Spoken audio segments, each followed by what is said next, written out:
Article 25-26 ప్రకారము మతపరమైన దేవుళ్ళని మనుషులతో కించపరిచే ఇది చేయకూడదు అనేది చాలా క్లియర్ గా ఉంది. ఎన్టీఆర్ విగ్రహం పెట్టుకోవడంలో ఇబ్బంది లేదు, కానీ కృష్ణుడి రూపంలో అనేది కరెక్ట్ కాదు కదన్నా.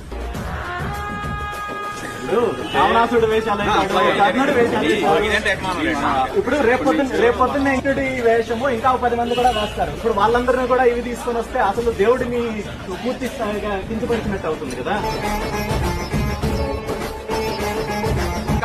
మనిషిని దేవుడి రూపంలో క్రియేట్ చేయడం అనేది కరెక్ట్ కాదన్నా. ఇప్పుడు రామారావు గారి విగ్రహం పెట్టడంలో ఎవరికి అబ్జెక్షన్ ఉండదన్నా, కానీ అది కృష్ణుడి రూపంలో పెట్టడమే అబ్జెక్షన్. మీరు విషయంలోనో లేదా ఇక్కడ గ్రామస్తుల విషయంలోనో లేదా పార్టీల పరంగానో లేదా రాజకీయంగానో నేను మాట్లాడలేదు కాదన్నా. ఇక్కడ ఇది నా సమస్య కాదు, ఇది నా ఒక్కడి సమస్య కాదు.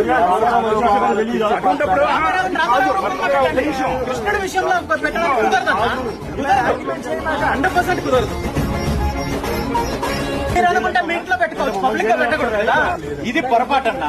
రామారావు విగ్రహాన్ని కృష్ణుడి రూపంలో పెట్టడం అయితే మాత్రం యాక్సెప్ట్ చేసే పరిస్థితి ఉండదు. ఇది చాలా ఇబ్బంది అవుతుంది.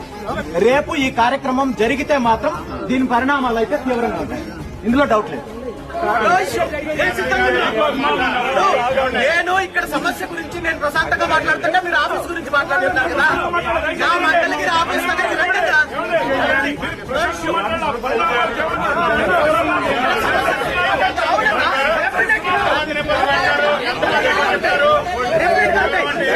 చూద్దాం, చేయండి.